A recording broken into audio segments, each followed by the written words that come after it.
A gloomy Sunday here in the UK got me thinking of all the times the wrong superstar came out on top. So in today's video, I'm going to be touching on who should have been the correct winner for that match and why. To get started off with, we're going to go all the way back to the Royal Rumble of 2001. This was the peak of the Attitude Era. Now, provided, I'll be honest, I wasn't watching wrestling during this time because I was a baby. I was like 6 at the time. So I started watching wrestling later on during 2003, 4-ish. However, like any true wrestling fan, I've gone back and I've done my homework. And to be honest with you, 2001's Royal Rumble that I watched like 10 plus years ago is arguably one of my favorite Royal Rumbles. It had the star power. Of course, during the pinnacle of the Attitude Era in 2001, it was really the height of it. And we had stars like Stone Cold, Triple H, The Rock, Undertaker, Kane, Mankind, so forth, all active on the roster during this period. So this Rumble was really destined to be one of the top ones, and it certainly delivered. Throughout the entire match, the pacing was on beat. And the ultimate winner was Stone Cold Steve Austin, who made history in becoming the 3rd time winner for the Royal Rumble.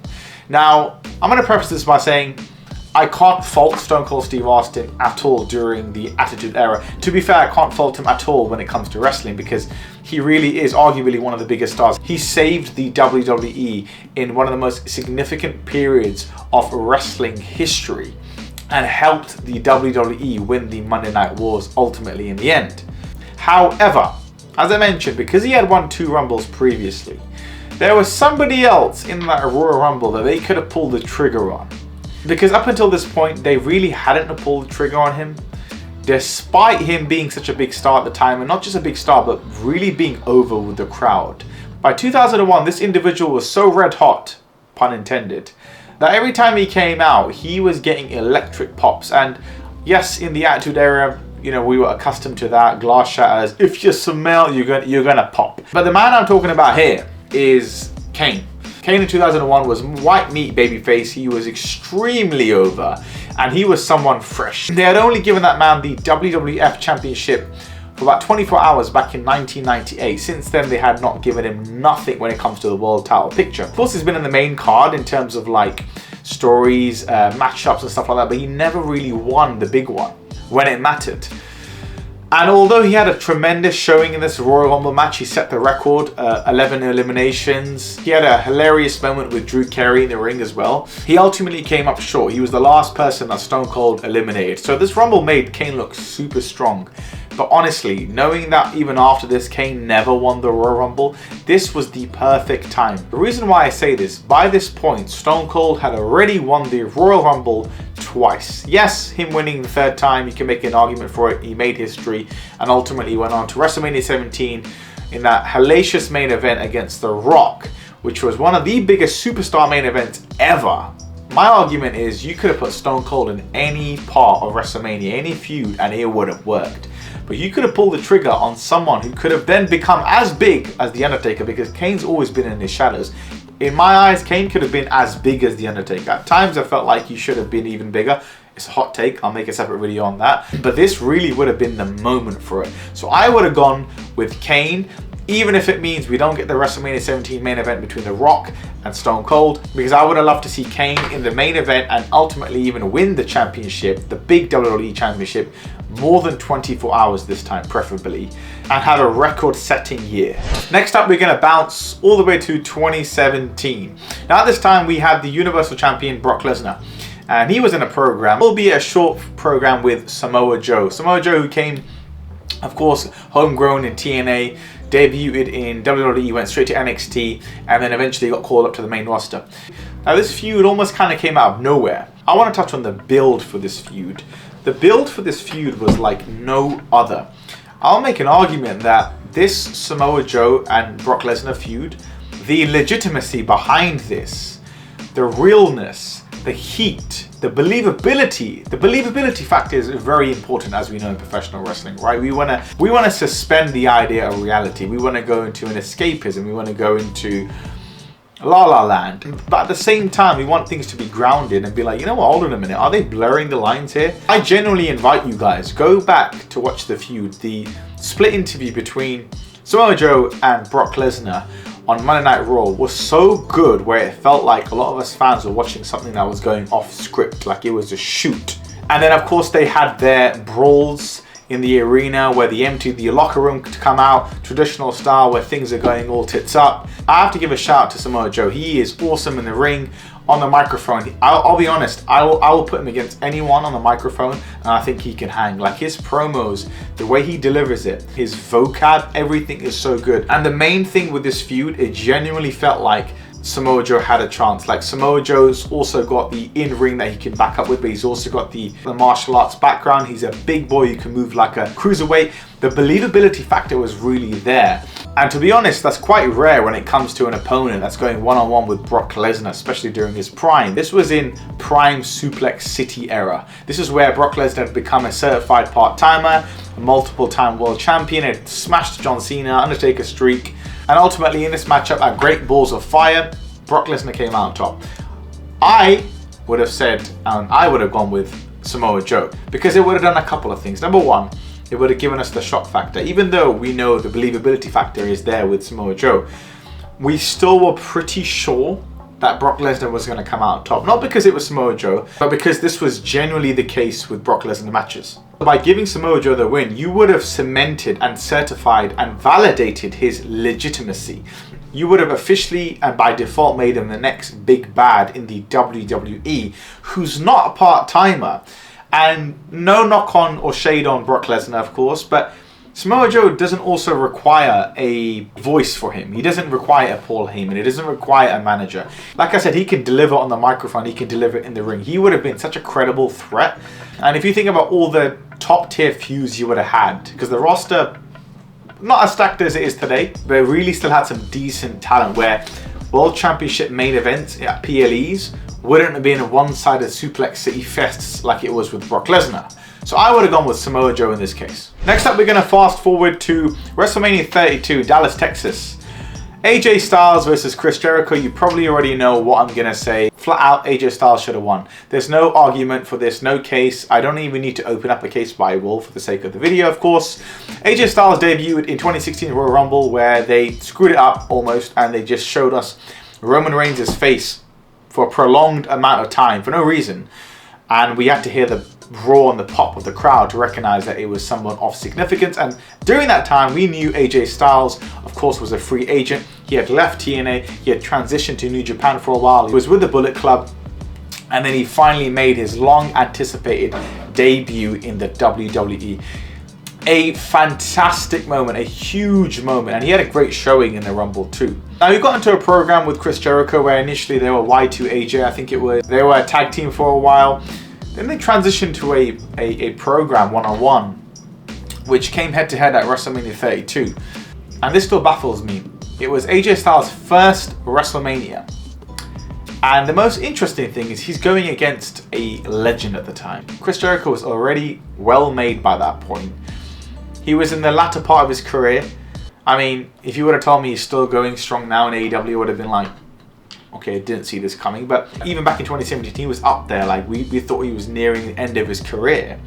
So why in God's green earth would you give him the win against AJ Styles?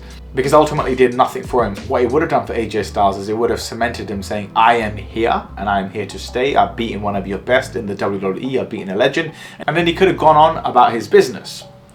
So when we saw the result of this match, a lot of us diehard wrestling fans sort of felt like for a second, is he getting the traditional outsider treatment from Vince McMahon? In that he's not homegrown, he's not WWE soil based, he's TNA based. Are we going to sort of give him the mediocre treatment? Is this what's going to happen? So us true wrestling fans were a bit concerned because AJ Styles was known for a long time to be literally the best professional wrestler walking God's green earth. Now luckily long term that wasn't the case because they pulled the trigger on him. He became WWE champion multiple times. Great feuds with top star players in the WWE, so that all rectified itself. But this is one of those matches where I can't make an argument, I can't make a case for the actual winner who won the match to be the right call. Unlike the other matches that I mentioned, 2001's Royal Rumble, you could still make a case for Stone Cold Steve Austin making history, and obviously he was the top player, he was still in his prime, fine. Brock Lesnar, Samoa Joe, although I'll go with Samoa Joe, you could still make a case for Brock Lesnar being untouchable. And of course this would be someone originating from TNA and Samoa Joe coming up and knocking the biggest bad that the WWE's ever had in Brock Lesnar and defeating him for a world championship. This wasn't the case with AJ Styles versus Jericho. There was no title on the line. There was no like main event. It was still a high stakes match, but in any way you can cut this or skin this cat, you are going to come out with the definitive winner to be AJ Styles. Next up, we're going to rewind all the way back to No Mercy 2002. We had a match between Kane, who at the time was the tag team champion with Hurricane, the IC champion, going one-on-one against Triple H, who was the World Heavyweight Champion. And yes, this was around the beginning of the Reign of Terror that I remember. Now, I will preface this by saying the major smidge on this entire feud is not just Triple H winning, it's the Katie Vick story. Unfortunately, this was brought into fruition, and if no one's familiar, I'm not going to go into too much detail. Just go on YouTube and look into it. It was one of the most stupidest, ridiculous, and not even in the cool way. Like, it was the most, cringe is not even the word. It's like, you had Kane banging a dead body, and then you had Triple H come out. Well, that was a story. Then you had Triple H come out and reenact it on a mannequin wearing Kane's mask. This was straight up necrophilia on live television. I don't know what that creative meeting must have looked like in WWE's headquarters at the time, but I would have loved to be in a fly on that wall. Anyways, the context here is, of course, Triple H is now the main man on Raw with the World Championship. Of course, he's got Ric Flair by his side, so he is bulletproof. And then you got this white meat babyface Kane, who made his return not too long ago in 2002. Of course, he came from a bicep tear injury. He was feuding with the Un-Americans for a while alongside Goldust and Booker T. Then he became tag champs with Hurricane.